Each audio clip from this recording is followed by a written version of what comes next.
Ce texte m'a dérangé parce que ce texte parle d'échec. L'échec qui est parti d'une bataille entre les Philistins et le peuple d'Israël.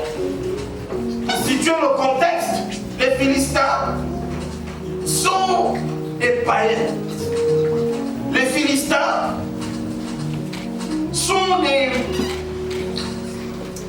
des entités spirituelles qui n'ont rien à voir avec le Dieu d'Israël. J'ai été choqué.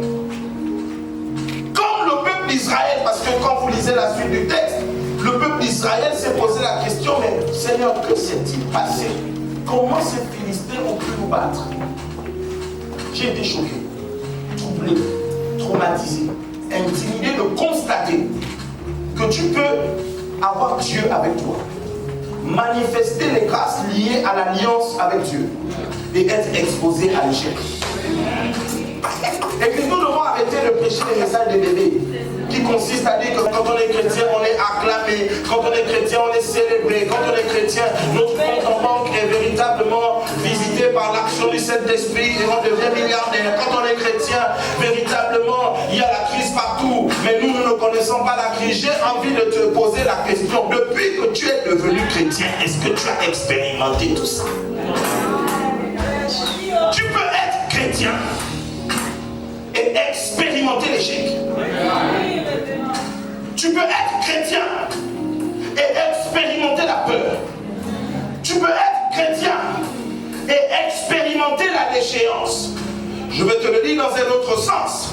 Ce n'est pas parce que tu expérimentes un échec que Dieu n'est pas avec toi.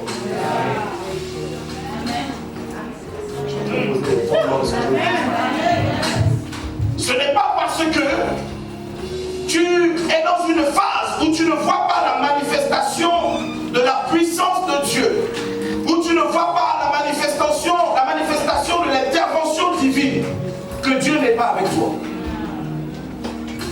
Dieu peut être avec toi, mais Dieu avec toi, tu peux passer par des atmosphères d'échec.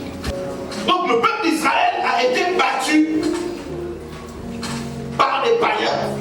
Non seulement ils les ont battus, mais en plus ils ont confisqué l'arche. L'arche symbolisait la présence de Dieu au milieu du peuple d'Israël. Le peuple d'Israël, quand il allait en guerre, devait se rassurer que l'arche était présente. Dans l'arche, on retrouvait le bâton d'Aaron. Dans l'arche, on retrouvait la main. Dans l'arche, on retrouvait les tables de la loi, donc les 10 commandements. L'arche était la manifestation visible, palpable de la puissance de Dieu. L'arche était la sécurité du peuple d'Israël. L'arche était la certitude que le peuple d'Israël allait remporter les batailles. Non seulement ils ont été battus, mais en plus d'être battus, l'arche a été confisquée. Quelle dimension d'échec. Ils ont été battus, mais en plus d'être battus, leur Dieu a été volé. Je suis choqué de constater que quand les Philistins ont confisqué l'arche, qu'ils n'ont pas détruit l'arche. Ils étaient ennemis au peuple d'Israël, mais les Philistins connaissaient la réputation de l'arche. Les Philistins connaissaient la valeur de l'arche. Tes adversaires connaissent la valeur de ce que tu transportes. Quelqu'un peut ne pas t'aimer, peut ne pas t'apprécier, peut ne pas vouloir être en ta compagnie, mais cette personne connaît la valeur de ce que tu transportes. Bien aimé, c'est choquant ce texte. Ce texte nous indique que les Philistins ont identifié l'arche comme étant une cible. Fais attention à ce que tu transportes. Certains d'entre vous, vous donnez accès à tout et à tous et entrent dans votre intimité la plus profonde et récupèrent ce que vous transportez. Je dis fais attention à ce que tu transportes. Ce que tu transportes peut être invisible à tes yeux. Mais laisse-moi te dire qu'autour de toi, tu as des adversaires qui ont la capacité de rendre visible ce que toi tu penses être invisible. Est-ce que vous êtes là ce matin? Donc ils ont volé l'arche. Ils ont confisqué l'arche. Et le peuple d'Israël se retrouve dans la peur. Le peuple d'Israël se retrouve dans l'épouvante. Le peuple d'Israël se retrouve dans le traumatisme le plus prononcé. Bataille remportée par les Philistins. Arche confisquée. Le peuple d'Israël n'était pas comme toi et moi, où nous on a simplement besoin d'être dans notre chambre, lever les mains vers le ciel et la manifestation de l'Esprit de Dieu se déploie à l'endroit où nous sommes. Mettez-vous dans ce contexte-là. Ils avaient besoin de l'arche. Ils avaient besoin de voir l'arche. Ils avaient besoin de toucher à l'arche pour pouvoir être exposés à la manifestation du surnaturel. Donc le peuple d'Israël s'est retrouvé dans un échec notoire. J'ai été choqué. Vous savez pourquoi j'ai été choqué? Quand les Philistins ont récupéré l'arche, ils n'ont pas détruit l'arche. Ils n'ont pas mis l'arche dans une poubelle. Mais ils ont mis l'arche où? Ils ont amené l'arche dans la maison de Dagon. La maison de Dagon était un lieu où c'était un lieu d'adoration. C'était un lieu où on donnait l'honneur et la gloire à Dagon. Je veux soupçonner quelque chose. Les Philistins ont fait ceci de particulier. Ce qui aurait été normal, suivez-moi attentivement, c'est que les Philistins prennent l'arche de Dieu et amènent l'arche de Dieu devant Dagon et mettent l'arche de Dieu en position postérieure. Parce que Dagon est leur Dieu. Ils ont eu l'arche qui est le Dieu de leurs ennemis. Mais ils n'ont pas fait entrer l'arche de l'Éternel dans la maison de Dagon pour mettre l'arche de l'Éternel dans une position postérieure. La Bible dit qu'ils ont mis l'arche de Dieu où? À côté. Ils ont mis l'arche de Dieu à côté de Dagon. J'ai envie de soupçonner quelque chose. J'ai envie de soupçonner quelque chose. Que les Philistins là, eux-mêmes commençaient à douter un peu de Dagon. Que ces Philistins étaient dans une position où ils ont compris que le peuple d'Israël remportait des victoires parce que ce peuple était accompagné par un Dieu très fort. Et que ce Dieu très fort, il ne fallait pas le chasser, il ne fallait pas le casser, mais il fallait le mettre à côté. Ils ont même été tellement respectueux qu'ils n'ont pas osé mettre l'arche en position prosternée. Ce qui veut dire qu'à leurs yeux, l'arche de Dieu était présentée comme au-dessus de Dagon. Où ils devraient certainement se poser la question suivante. Et si on essayait un autre Dieu? J'ai envie de te dire que ce que tu transportes a tellement de la valeur que même au milieu de l'échec, ce que tu transportes est convoité. Et je vois des entités spirituelles qui ont le projet de se déconnecter de leur connexion spirituelle pour se connecter à la tienne. Dis amen bien.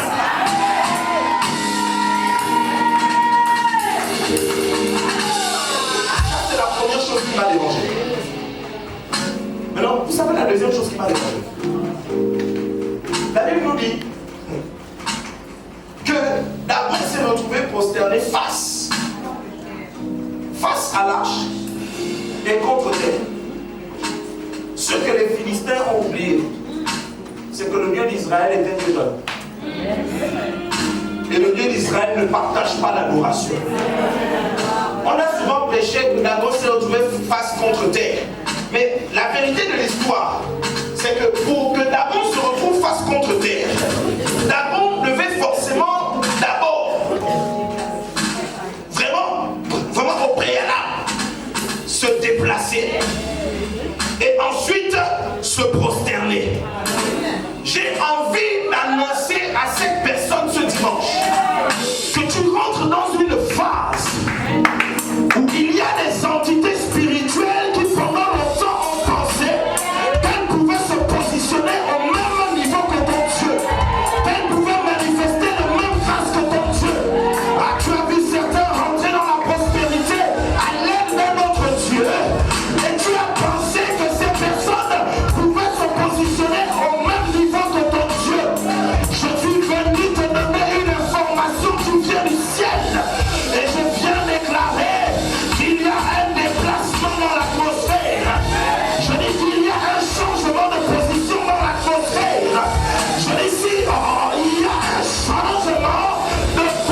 autour de toi. Déplacement d'abord. On dit le déplacement d'abord. Le monde doit savoir qui est véritablement Dieu.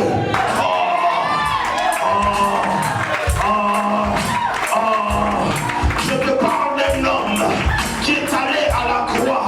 Et quand il était à la croix, il a subi les humiliations liées à la croix. Mais malgré ces humiliations, il est resté focalisé sur l'objectif. L'objectif, c'était la résurrection. Il est mort, il est enterré et il est ressuscité. Je dis, il est mort, il est enterré et il est ressuscité. Je connais les dieux morts, enterrés et qui sont restés dans les tombeaux. Je connais les dieux morts, enterrés et qui sont restés dans les tombeaux.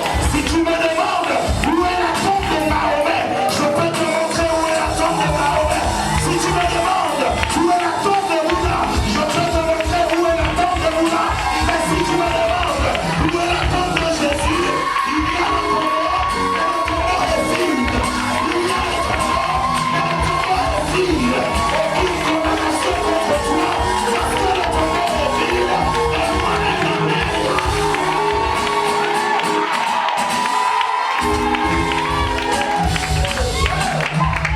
le temps est venu pour les enfants de Dieu de manifester la puissance de Dieu.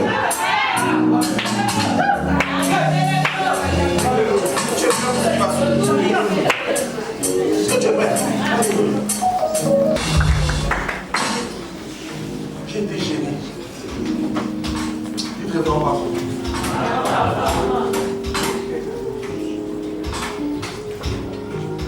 Parce que l'arche de Dieu, n'importe qui ne pouvait pas toucher à l'arche. Mettez, je pense, un chronique. Il faut que vous regardiez ça attentivement. Un chronique.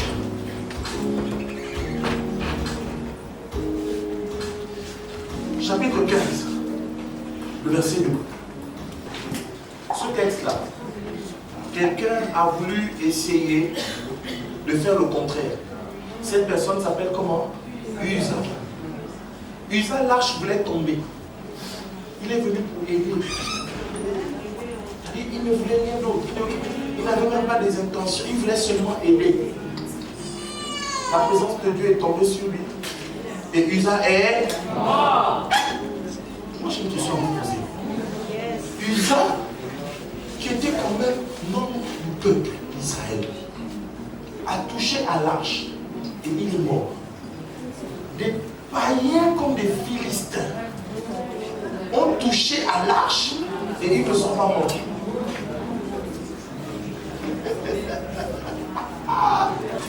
Dieu a permis à des mains sales de païenneté extrêmement prononcée de toucher à l'arche. Il s'est laissé toucher. Il s'est laissé soulever par des Philistins alors qu'il n'y a que des Lévites qui pouvaient toucher à l'arche. J'ai été choqué. Mais Dieu ne raisonne pas comme toi et moi. Tu veux que j'avance un peu? Dieu provoque des échecs nécessaires quand il veut changer le champ de bataille. Dieu provoque des échecs nécessaires quand il veut exporter la bataille où elle doit réellement avoir lieu. J'ai envie de te dire que le peuple d'Israël a été exposé à l'échec dans le champ de bataille simplement parce que le plan de Dieu n'était pas le champ de bataille. Le plan de Dieu était le lieu de l'adoration. Si le peuple d'Israël avait remporté cette bataille, l'arche ne se serait pas retrouvée dans la maison de Dagon. Il y a des choses que Dieu valide, autorise, tolère, simplement pour se frayer un chemin afin de rentrer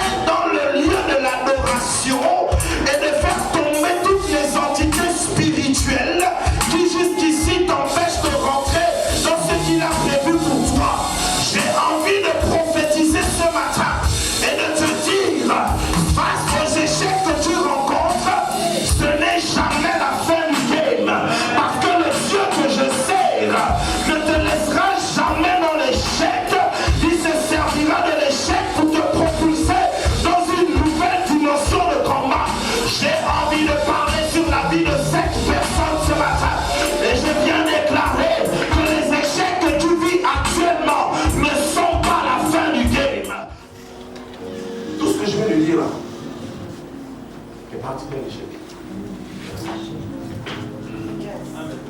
Toute la manifestation que vous avez vue, c'est parti d'un échec.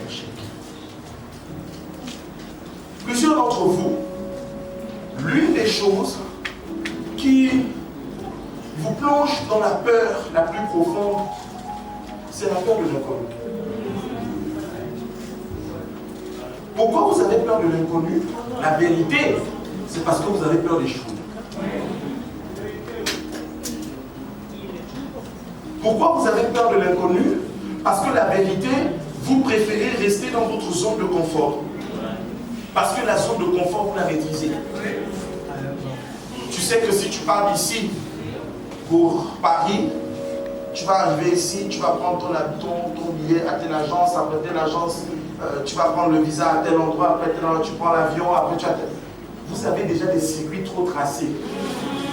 Je me lève le matin, je vais à mon petit travail, je reviens le soir avec mes petits-enfants, dans ma petite télé, ma petite maison, ma petite vie, je me sens à l'aise dans le sang. Tous ces petits, mon petit bout de pain. Et c'est choquant, tu ne veux jamais tout le pain, je ne veux plus le pain. Quand Dieu veut t'introduire dans une dimension nouvelle, je veux te dire ça peut-être te déranger. Entre toi et le nouveau toi, il y a l'inconnu. Vous êtes des nains spirituels. Vous êtes grands physiquement, mais spirituellement, vous êtes restés bloqués dans une certaine dimension. Vous savez pourquoi? La peur de l'inconnu. Parce que tu as essayé une fois et tu as le souvenir de l'échec. Tu te dis, ah, si je ne repars encore là, Seigneur, ça risque de ne pas marcher. Toi-même, tu deviens un prophète bizarre en ce qui concerne ta propre vie et tu ne veux pas aller un peu plus loin. Dieu t'attend dans l'atmosphère de l'inconnu. Comment vous entendez un peu? Je dis, il y a des choses que tu dois refuser. Dieu a prévu pour toi des dimensions encore plus grandes. Tu dois avoir le courage nécessaire pour affronter l'inconnu. C'est inconnu pour toi, mais c'est une dimension connue pour Dieu. Et si c'est une dimension connue pour Dieu, c'est lui qui te conduira nécessairement vers l'accomplissement de la manifestation de sa gloire et de sa grâce et de sa faveur pour ta vie. Tout ce que j'ai dit là est parti de l'échec. Je ne sais pas si ici il y a des gens qui vivent des échecs. Je ne sais pas si ici il y a des gens qui sont arrivés là avec des échecs. Et ces échecs-là ont fait de vous des personnes, vous ne voulez même plus essayer. Ces échecs ont créé la peur de l'inconnu. Je suis venu te dire ce dimanche. Et si tu dois partir d'ici, pars avec ça. Dieu utilisera tes échecs pour t'introduire dans ton nouveau toi. Dieu utilisera tes échecs pour t'introduire dans ton nouveau toi. Je te le redis une dernière fois. Dieu utilisera tes échecs pour t'introduire dans ton nouveau toi. Pose ta main sur nous.